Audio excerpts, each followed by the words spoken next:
Dan yang terbaru, kedubes Perancis yang ada di Mesir mendatangi Grand Al-Azhar, Grand Mufti Al-Azhar, yaitu Syekh Ahmad Thayyib, meminta kepada beliau agar berfatwa supaya boikot dibebaskan. Tapi Mufti Al-Azhar mengatakan, luar biasa juga tegas juga ya, kami tidak akan bermain-main dengan nabi kami. Kalau Anda ingin kita bebaskan pemboikotannya, maka presiden Anda itu harus disidang atau minimal minta maaf kepada umat Islam. Mas kalian yang mudah-mudahan dirahmati Subhanahu wa taala, ada juga sebagian orang yang mengatakan begini, ini dari kalangan umat Islam, bahwa ketika melihat kejadian ini justru yang disebarkan adalah apa?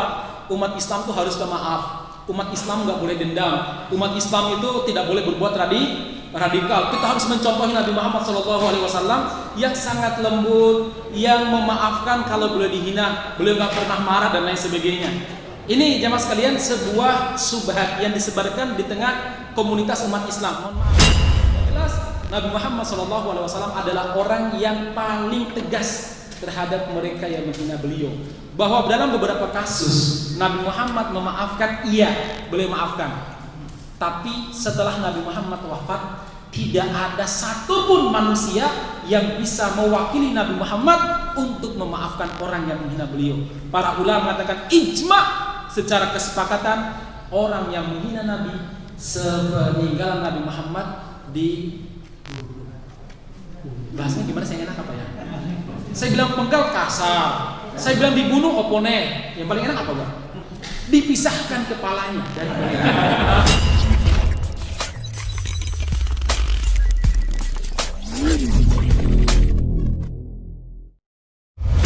salawat dan salam mudah-mudahan tercurahkan kepada Nabi Muhammad SAW, kepada keluarga beliau, sahabat beliau, dan siapa saja yang istiqomah di atas petunjuk Nabi Muhammad SAW. Kita senantiasa berdoa kepada Allah, mudah-mudahan kita termasuk mereka yang diberi kemampuan untuk bisa istiqomah menapaki petunjuk Rasulullah SAW. Jemaah sekalian yang mudah-mudahan dirahmati Allah Subhanahu wa taala, kajian kita sebagai dijelaskan tadi setelah hampir berapa ya? 8 bulan. Hampir satu tahun kita libur. Subhanallah, lama banget ya. Kata orang-orang barat, pandemi corona ini selesainya kalau Presiden Amerika Serikat digantikannya begitu. Ini isu yang sedang berkembang ya. Jadi selesainya kalau presidennya ganti ya. Baik, masalah muslimin yang mudah dirahmati Allah Subhanahu wa taala, sebelum saya lanjutkan terkait masalah fikih akhir zaman, di mana insyaallah kita merencanakan untuk menyelesaikan sebuah buku yang berjudul, kalau judul aslinya Al-Mawsu'ah fi Akhir Zaman, Mawsu'ah Asrati Sa'ah. Kalau terjemahkan ensiklopedia akhir zaman, silakan kalau ingin beli ya. Tapi sebenarnya nanti saya padukan dengan beberapa buku, karena kalau mengkaji akhir zaman kan macam-macam ya. Sebentar, mana sih? Sebelum kita lanjutkan itu semuanya, satu hal yang perlu kita ingatkan, biar kita juga tidak ketinggalan aksi ya. Sebagaimana di beberapa majelis semakan tadi subuh pas kajian Riyadhus Shalihin di Al-Aqsa, saya juga mengingatkan bahwa begini jemaah sekalian, kita hari ini bisa melakukan kajian-kajian keislaman, tapi dunia sedang ramai sebenarnya tentang penghinaan dan penistaan terhadap Nabi kita Muhammad SAW. Jemaah sekalian, ramainya karena banyak sebab. Yang pertama, pro kontra di kalangan kaum muslimin, di mana ada orang-orang yang mungkin boleh disebut munafik membela aksi yang dilakukan oleh Macron. Jelas-jelas menghina Nabi Muhammad SAW, jelas-jelas dia memperbolehkan bioskop-bioskop di Perancis untuk menayangkan video-video pelecehan terhadap Nabi Muhammad SAW. Tapi ada juga ulama yang membela, ada juga mereka yang mencoba mencari pembenaran dengan berbagai macam alasan. Ini yang perlu kita pahami bersama. Dan saya telah melakukan cek data, ternyata wajar kalau pemuda Chechnya membunuh siapa itu? Samuel Paty ya. Samuel Paty, si Paty itu jelas-jelas dia menghina Rasulullah SAW dengan membuat karikatur. Karikatur tersebut adalah orang yang bersorban dalam keadaan telanjang. kemudian mengatakan di hadapan para siswa, ini adalah Prophet Muhammad, ini adalah Nabi Muhammad, dan dia melakukannya semuanya atas nama liberty, kebebasan, atas nama kebebasan berekspresi. Akhirnya jelas teman kita atau anak kita ini marah, lalu dia kemudian mengeksekusi guru sejarah tersebut. Yang paling parah tanggapan dari pemerintahan Perancis. Pemerintahan Perancis pertama menganggap bahwa guru tersebut adalah pahlawan kebebasan, padahal jelas-jelas menghina Rasulullah SAW. Yang kedua, Presiden Emmanuel Macron kemudian mengambil kartun tadi, lalu dipampangkan di hadapan Majelis Permusyawaratan Rakyat kalau bahasa sekarang, di depan parlemennya jemaah sekalian, dan dia memperbolehkan bioskop saluran TV yang ada di Perancis untuk mempertontonkan video-video kartun yang menghina Nabi Muhammad SAW. Semuanya atas nama liberty, semuanya atas nama kebebasan berpendapat, kebebasan berekspresi masyarakat muslimin. Inilah yang membuat umat Islam marah, dan yang pertama kali menanggapinya adalah Erdogan. Dengan tegas dia mengatakan bahwa Emmanuel Macron itu berpenyakit mental, mengidap penyakit jiwa, harus diperiksakan, dan dia menghasung semua kaum muslimin terutama di Turki untuk memboikot produk-produk Perancis. Subhanallah, itu disambut oleh rakyat Turki dan juga disambut oleh rakyat Timur Tengah jemaah sekalian. Dan subhanallah, hanya dalam waktu 2 pekan Perancis mengalami kerugian 20 miliar dolar US. 20 miliar dolar US itu lumayan loh Pak. Ya, 20 miliar loh, 20 miliar dolar US. Makanya Menteri Luar Negeri Perancis merengek-rengek kepada negara-negara Timur Tengah untuk apa? Untuk segera melepaskan boikotnya tersebut. Maka jawaban sebagian para ulama adalah apa? Anda merengek kepada kami untuk membebaskan boikot tersebut, tapi Anda tidak pernah berpikir untuk menghukum presiden Anda. Ya, Anda meminta kepada kami untuk melepaskan boikot tersebut, tapi Anda nggak pernah menyuruh presiden Anda untuk meminta maaf kepada umat Islam. Dan yang terbaru, kedubes Perancis yang ada di Mesir mendatangi Grand Al-Azhar, Grand Mufti Al-Azhar, yaitu Syekh Ahmad Thayyib, meminta kepada beliau agar berfatwa supaya boikot dibebaskan. Tapi Mufti Al-Azhar mengatakan, luar biasa juga tegas juga ya, kami tidak akan bermain-main dengan Nabi kami. Kalau Anda ingin kita bebaskan pemboikotannya, maka presiden Anda itu harus disidang atau minimal meminta maaf kepada umat Islam. Jemaah sekalian yang mudah-mudahan dirahmati Subhanahu wa taala, ada juga sebagian orang yang mengatakan begini, ini dari kalangan umat Islam, bahwa ketika melihat kejadian ini justru yang disebarkan adalah apa? Umat Islam itu harus pemaaf. Umat Islam nggak boleh dendam. Umat Islam itu tidak boleh berbuat radikal. Kita harus mencontohi Nabi Muhammad SAW yang sangat lembut, yang memaafkan kalau boleh dihina, beliau nggak pernah marah dan lain sebagainya. Ini jemaah sekalian sebuah subhat yang disebarkan di tengah komunitas umat Islam. Mohon maaf, sebagian Kiai NU yang liberal itu menyebarkan seperti ini. Contohnya si liberal yang dari Australia, siapa namanya? Gus Nur Dian Hussein seingat saya, yang ketua PCNU di Australia itu. Dengan bangga di Twitternya itu mengatakan bahwa apa? Itu bukan gambar Nabi Muhammad, karena mereka belum pernah melihat Nabi Muhammad SAW. Jadi Anda gak usah marah-marah. Kalau masalahnya dia nggak menyebut ini Nabi Muhammad, mungkin kita nggak mempermasalahkan. Tapi yang dia gambar adalah laki-laki yang bersorban, telanjang, kemudian mengatakan apa? Ini Muhammad, dan dia menulis ini Muhammad. Itu masalahnya. Kalau sekedar gambar laki-laki yang pakai yang pakai sorban ataupun laki-laki yang pakai belangkon, kemudian nggak nulis namanya dan nggak menyebut namanya, kita nggak mempermasalahkan. Tapi kalau sudah menyebut namanya dan menulis namanya bahwa itu Muhammad SAW, jelas kita akan melakukan pembelaan terhadap Nabi Muhammad SAW. Kalau seandainya ada yang mengatakan bahwa Nabi Muhammad itu pemaaf, mereka lupa dalam banyak sejarah Nabi Muhammad tegas dengan para penghina beliau. Jamaah sekalian yang mudah-mudahan dirahmati Subhanahu wa taala, pernah pada zaman dahulu ada salah seorang wanita Yahudi, dia seorang budak. Dia ini dimiliki budak seorang laki-laki tua, kakek tua yang sudah buta. Kakek tua ini sangat mencintai budak perempuannya ini karena dia telah memiliki anak dari budak ini dua orang laki-laki. Karena pada zaman dulu jamaah sekalian, budak itu boleh digauli oleh tuannya. Maksudnya kalau budak yang perempuan boleh digauli oleh oleh tuannya selama budak tersebut tidak memiliki suami. Dia punya anak 2 dari tuannya. Oleh orang dalam Islam, budak yang punya anak dari tuannya namanya umul walad. Artinya ibu, al-walad artinya anak. Diistilahkan umul walad. Nah, biasanya umul walad itu jamaah sekalian tidak boleh diperjualbelikan budak tersebut karena dia punya hak. Kalau tuannya meninggal, dia bebas secara otomatis sebab dia telah memiliki anak dari tuannya. Yang kedua jamaah sekalian, dan tradisi orang Arab dan tradisi Islam, umul walad itu sudah seperti keluarga karena dia sudah melahirkan anak dari tuannya. Jadi harus dihormati, harus diberikan pelayanan lebih.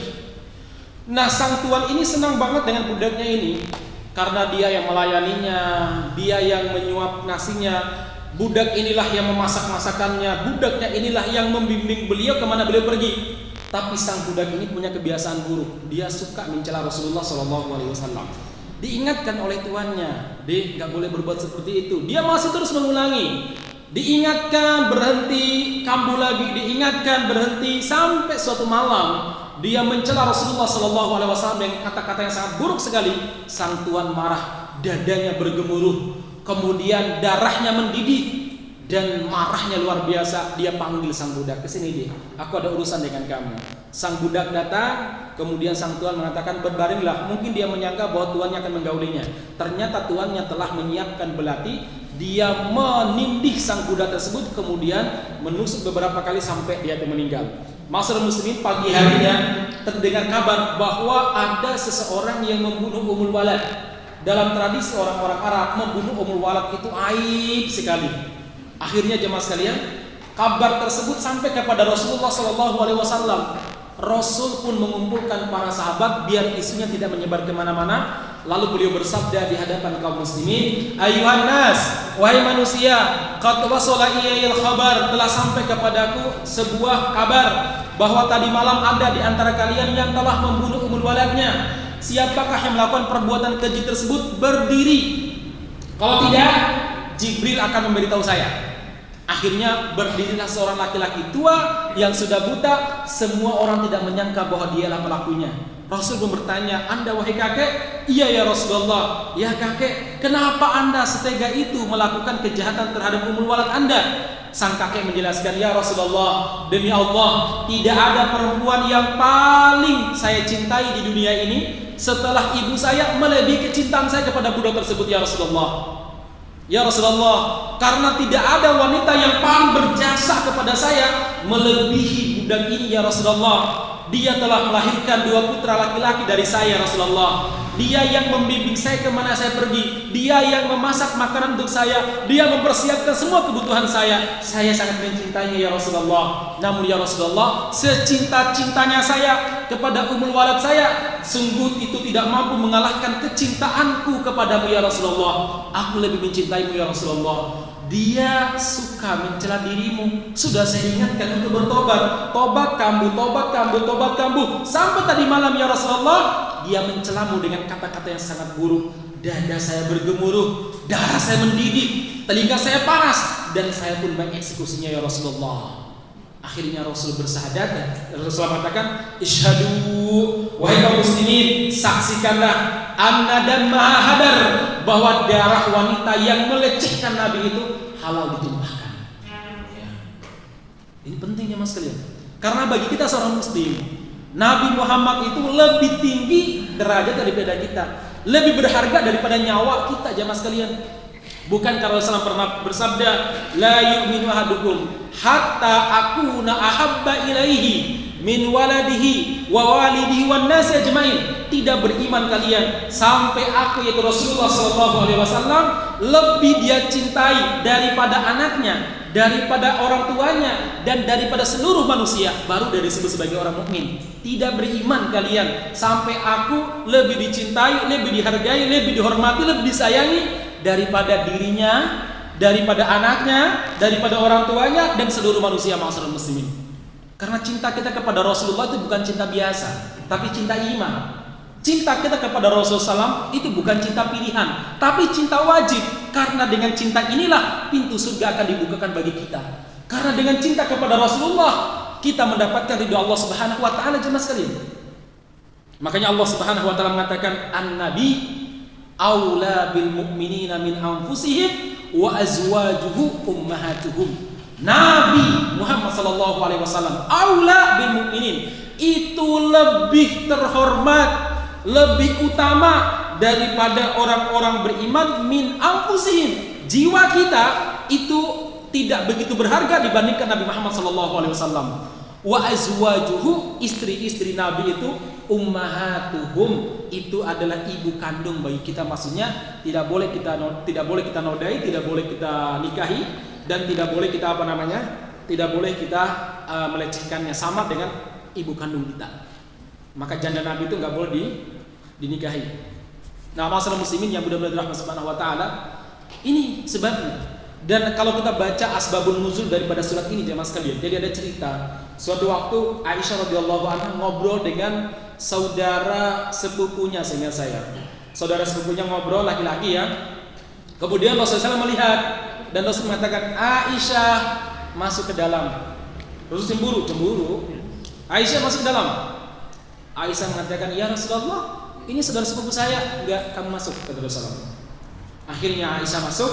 Kemudian saudara sepupu ini bergumam begini, kalimat-kalimatnya sempat didengar oleh Nabi. Demi Allah, nanti kalau engkau wafat ya Rasulullah, aku yang pertama kali melamar Aisyah. Itu membuat Nabi Muhammad sakit hati. Beliau diam, turun ayat ini. An-nabi aula bil mu'minina min anfusihim. Nabi itu lebih mulia dari orang-orang beriman dan lebih berharga daripada nyawa mereka. Wa azwajuhu ummahatuhum, dan istri-istri Nabi itu adalah apa? Ibu baik kalau orang beriman, enggak boleh dinikahi. Allah langsung turun tangan ketika merasa Nabi Muhammad SAW disakiti. Masalah muslimin yang mudah dirahmati Subhanahu wa taala. Jadi sekali lagi, ini kita sebagai seorang mukmin menjaga Nabi Muhammad SAW. Pada zaman dulu ada salah seorang tokoh Yahudi. Orangnya tinggi besar, kekar, kemudian pinter main senjata, pedang, tombak, panah, wis jagonya. Namanya Ka'ab bin Ashraf. Dia orang kaya, punya istana sendiri. Jadi buat istana sendiri gitu nih. Punya prajurit sendiri, prajurit pilihan. Cuma dia ini suka sekali mencela Rasulullah SAW. Sampai suatu waktu Nabi Muhammad SAW bersabda di hadapan para sahabat, "Mali wali Ka'ab bin Ashraf, innahu qad adza Rasulullah." Siapakah di antara kalian yang mau memberi pelajaran kepada Ka'ab bin Ashraf? Sungguh dia telah menyakiti Rasulullah SAW, utusan Allah Subhanahu wa taala. Akhirnya berdirilah salah seorang prajurit muslim, namanya Muhammad ibnu Maslamah, seorang prajurit yang kekuatannya sama dengan satu peleton pasukan karena pinternya, kuatnya fisiknya. Jadi dia itu melawan 10 orang, 20 orang itu sanggup. Jadi pernah suatu waktu para perampok merampok untanya Nabi, lalu sang pengembala unta-unta tersebut dibunuh. Muhammad ibnu Maslamah diutus untuk mengejar perampok tersebut. Beliau pergi sendirian, padahal perampoknya jumlahnya di atas 20-an. Sendirian cuma sekalian. Tentu namanya perampok pasti bawa senjata kan? Ya. Muhammad ibnu Maslamah mengejar mereka. Setelah jaraknya sudah sangat dekat, 50 meter atau berapa gitu, Muhammad ibnu Maslamah menyerang mereka dengan panah. Wah, jadi panah cepat sekali, dan setiap panahnya pasti mengenai sasaran.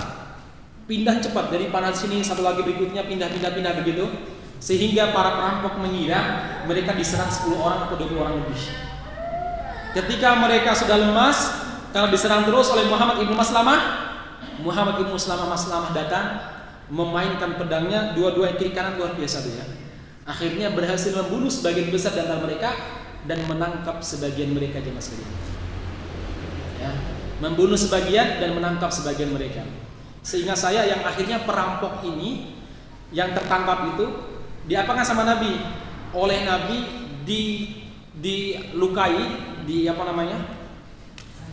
kalau disayat-sayat sebagaimana mereka menyayat pengembala Nabi, kemudian dijemur di tengah padang pasir sampai mereka mati kehausan. Terkadang orang lupa kalau Nabi juga setegas itu. Yang diingat Nabi itu maafkan, ya. Iya betul, Nabi juga maafkan. Tapi nggak semua orang dimaafkan itu baik. Perlu bahasa ketegasan. Ada orang yang bisa baik dan bisa memahami bahasa lisan, bahasa diplomasi. Tapi ada juga orang yang hanya bisa paham apa? Kilatan pedang dan peluru. Yahudi di Palestina, di Israel itu susah diajak dialog. Hari ini ngobrol bisa perdamaian, bisa diajak damai lah. 3 hari berikutnya atau pekan berikut udah nyerang, jemaah sekalian, udah nyerang lagi. Mereka tuh karena banyak orang nggak bisa memahami kecuali bahasa pedang, dikutuk sama Nabi. Nah akhirnya jemaah sekalian, singkat cerita, Muhammad ibnu Maslamah berdiri saat Nabi Muhammad menawarkan siapa yang mau berurusan dengan Ka'ab bin Ashraf. Orang-orang semua tahu Ka'ab bin Ashraf itu pinter, jagoan, maka nggak semua orang maju. Muhammad ibnu Maslamah langsung berdiri, "Ana ya Rasulullah. Apa yang Anda inginkan dari Muhammad ibnu Maslamah dari Ka'ab bin Ashraf? Apakah saya membawakan kepalanya di depan Anda ya Rasul?" "Iya," kata Nabi. Dia telah menyakiti Rasulullah sallallahu alaihi wasallam. "Baik ya Rasul, tolong pilihkan kepada saya 2 orang mujahid yang membantu misi saya ini." Dipilihkan 2 orang.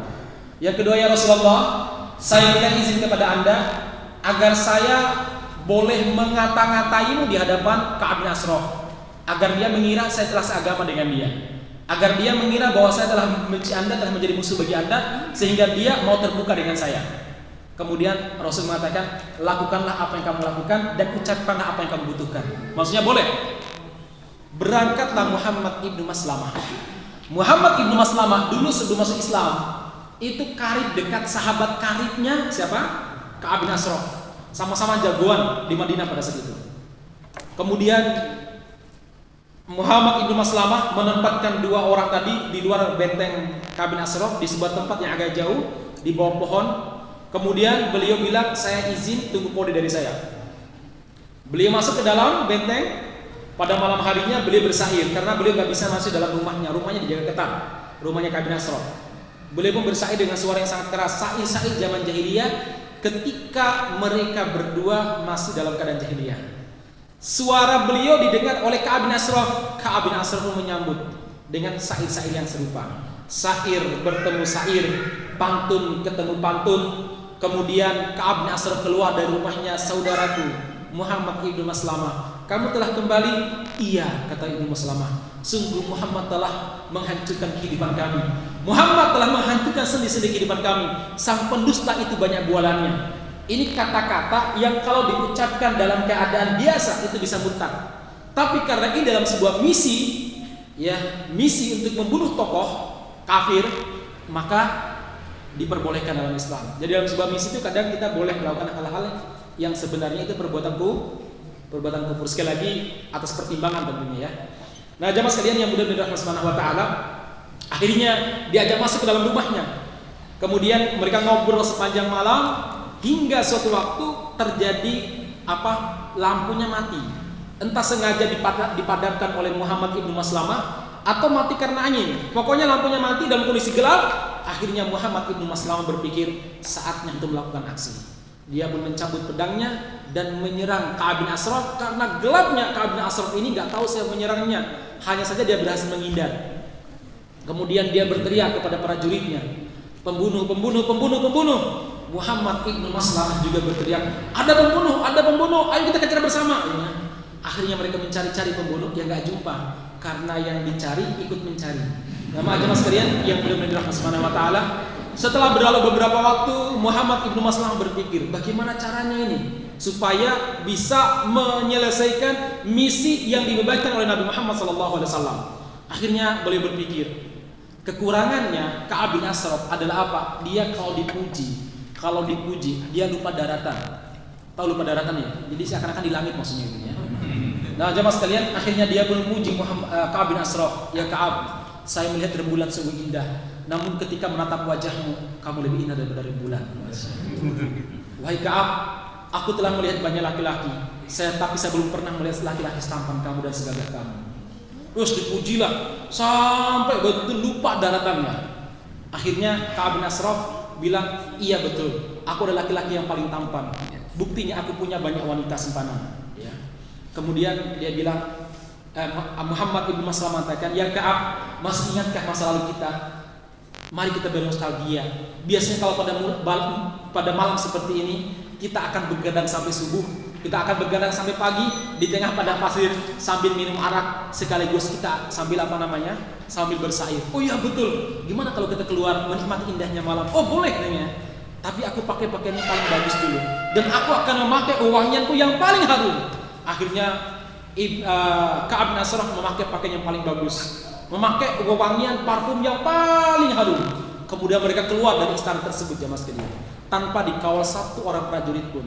Mereka berkeluar sambil bersair, sair-sair jahiliyahnya itu, jamaah sekalian, sair-sair mabuk. Dulu orang-orang Arab preman itu suka membuat sair memuji arak, ya. Nah, Ka'ab bin Ashraf dan Muhammad ibn Maslamah itu jagonya memuji arak. Jadi arak itu dianggap sebagai sesuatu yang pokoknya baguslah arak gitu ya. Nah, jemaah sekalian, setelah itu Ka'ab bin Ashraf, Muhammad ibn Maslamah berpikir, ini sudah saatnya untuk mengeksekusi dia, kalau enggak pagi menjelang. Akhirnya dia mengatakan, ya Ka'ab, saya mencium aroma surga di sini. Apakah itu ada di kepalamu? Oh iya betul, saya baru saja memakai wangian yang luar biasa. Bolehkah aku mencium aroma surga tersebut? Oh boleh. Dia tundukkan kepalanya, dicium oleh Muhammad ibn Maslamah. Dalam tradisi orang Arab, mencium kepala itu bagian dari penghormatan dan cinta kasih, jamaah sekalian. Namun Muhammad ibn Maslamah sebenarnya ingin memegang tengkuknya, kemudian bisa dibunuh, tapi dia terlalu tinggi besar. Akhirnya berjalan lagi mereka sampai Ibnu Maslamah mengarahkan ke tempat di mana boleh menempatkan dua prajurit muslim di luar. Beliau mengarah ke sana, sampailah di tempat tersebut dalam kondisi sangat gelap. Kemudian Ibnu Maslamah mengatakan untuk kedua kalinya, wahai Ka'ab, aku jadi ketagihan mencium aroma kasturi di atas kepalamu. Bolehkah aku mencium untuk kesekian kalinya? Oh, boleh sekali ya. Kemudian dia tunduk kepalanya lebih rendah daripada sebelumnya. Itulah saat yang tepat. Muhammad ibnu Maslamah memegang tengkuknya, kemudian memegang pedangnya dan menusuk ke dadanya Ka'ab bin Ashraf. Ka'ab bin Ashraf kaget, dia berteriak. Lalu Muhammad ibnu Maslamah juga mengucapkan, Allahu Akbar ya aduwallah, Allahu Akbar wahai musuh Allah. Dua prajurit meloncat dan membantu Muhammad ibnu Maslamah. Mereka berhasil mengeksekusinya. Namun salah seorang di antara mereka terkena sabetan pedang kawannya, karena pada malam hari, namanya pedang kan tajam Pak ya, karena pada malam hari, jemaah sekalian. Akhirnya Muhammad ibnu Maslamah mengambil dan membawa kepalanya Ka'ab bin Ashraf dibungkus, lalu kemudian dibawa ke hadapan Rasulullah SAW sambil memapah kawannya yang terluka tersebut.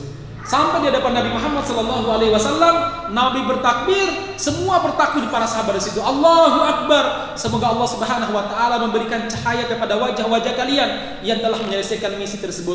Ya Rasulullah, semoga Anda juga mendapatkan kebaikan dan dijaga oleh Allah Subhanahu wa taala dari segala macam kejahatan, kata Muhammad ibnu Maslamah dan dua temannya tadi. Kemudian Rasul mengatakan, bagaimana misi kalian? Mission complete ya Rasul, ya. Udah selesai ya Rasulullah. Dan inilah kepala penjahat tersebut dilemparkan di hadapan Nabi Muhammad SAW. Kemudian Rasulullah SAW mengatakan, adakah di antara kalian terluka? Iya ya Rasulullah, ini sahabat kami terluka perutnya ya Rasulullah. Kemudian dilihat sama Nabi melihat darah mengalir, luka sangat besar sekali. Kemudian Nabi berdoa kepada Allah, kemudian mengatakan, bukalah tanganmu, jangan pegang. Dibukalah tangannya, Rasul pun meludah sebanyak kurang lebih 3 kali, sambil baca bismillah. Luka tersebut sembuh seketika, darah tidak mengalir, rasa sakit hilang. Itu mukjizat Nabi Muhammad SAW.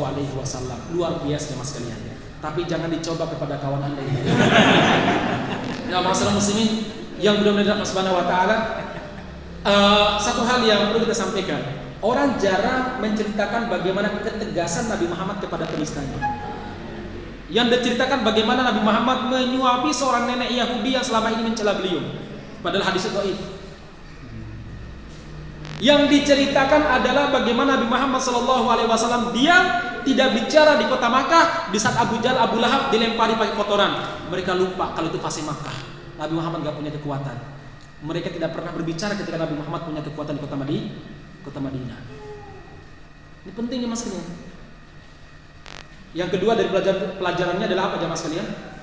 Nabi Muhammad mendoakan para sahabat dengan suara yang keras didengar oleh orang yang doakan. Itu sunnah. Kita sekarang lupa mendoakan kawan kita dengan cara seperti itu.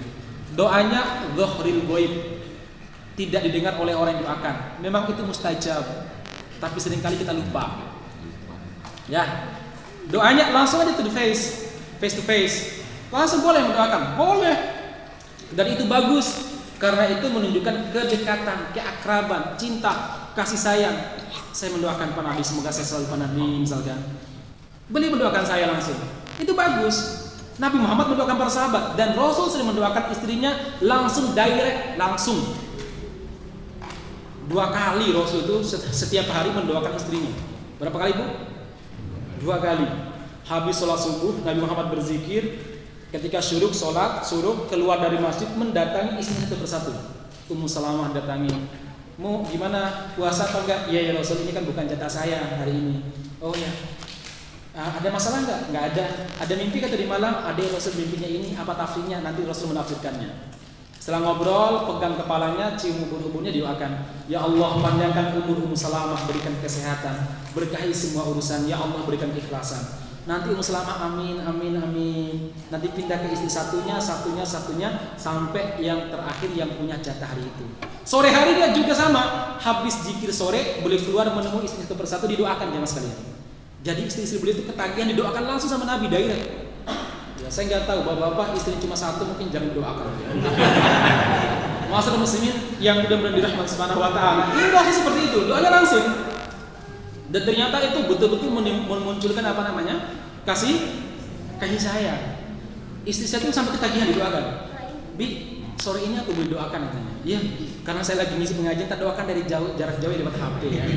Enggak apa-apa, yang penting didoakan.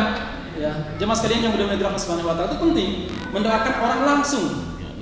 Aisyah itu pernah cerita, Rasul itu sangat menghormati keluarganya, terutama orang yang paling dekat dengannya, istrinya ataupun anaknya.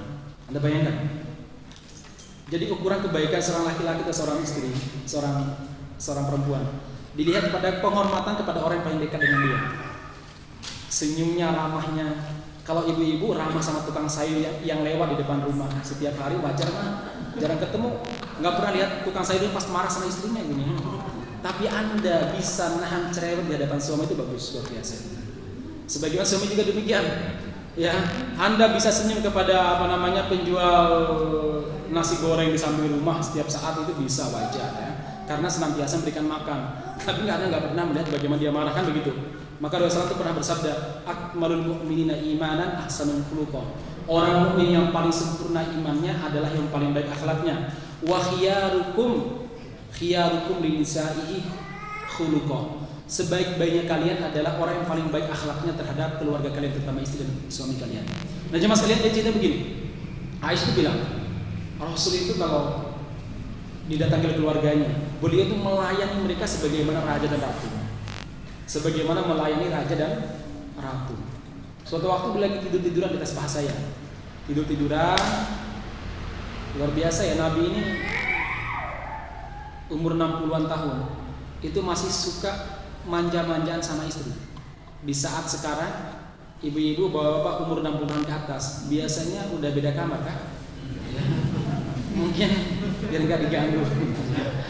Itu siapa namanya? Rasul seperti itu.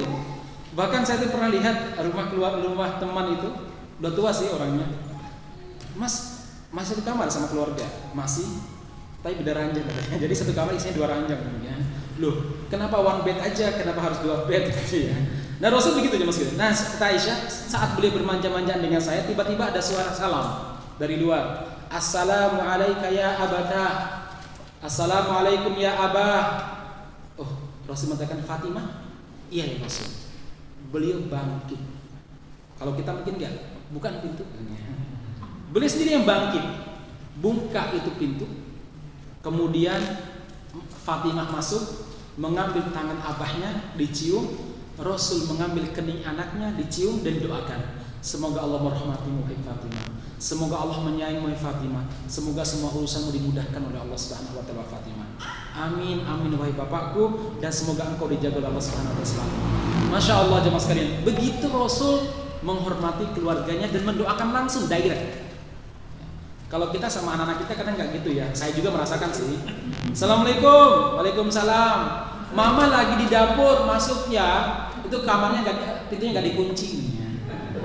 Kan begitu kita kan ya. Ya, kalau Rasul sendiri yang bukan jamaah sekali, masya Allah ya. Udah begitu anak masuk, ada apa dek? Mau apa? Kalau Rasul nggak doakan dulu baru nanya keperluannya. Nah kalau kita nanya dulu ya. Nah masyarakat muslimin, ini sunnah Nabi Muhammad SAW. Walaupun dalam kondisi perang beliau masih bisa mendoakan para sahabatnya. Yang jelas Nabi Muhammad SAW adalah orang yang paling tegas terhadap mereka yang menghina beliau. Bahwa dalam beberapa kasus Nabi Muhammad memaafkan, iya beliau maafkan. Tapi setelah Nabi Muhammad wafat, tidak ada satupun manusia yang bisa mewakili Nabi Muhammad untuk memaafkan orang yang menghina beliau. Para ulama mengatakan ijma' secara kesepakatan orang yang menghina Nabi sepeninggalan Nabi Muhammad di bahasnya gimana saya enak apa ya? Saya bilang penggal kasar, saya bilang dibunuh oponen. Yang paling enak apa Bang? Dipisahkan kepalanya dan itu kayaknya lebih halus. Jamaah sekalian. Baik muslim atau non muslim. Itu hukuman Islam jamaah sekalian. Ini hukuman Islam. Bayangkan kita itu diperintahkan oleh Allah untuk menghormati Nabi. Allah Subhanahu wa taala mengatakan litu'minu billahi wa rasulihi wa tu'azziruhu wa tuwaqqiruhu wa tusabbihuhu bukratan wa asila.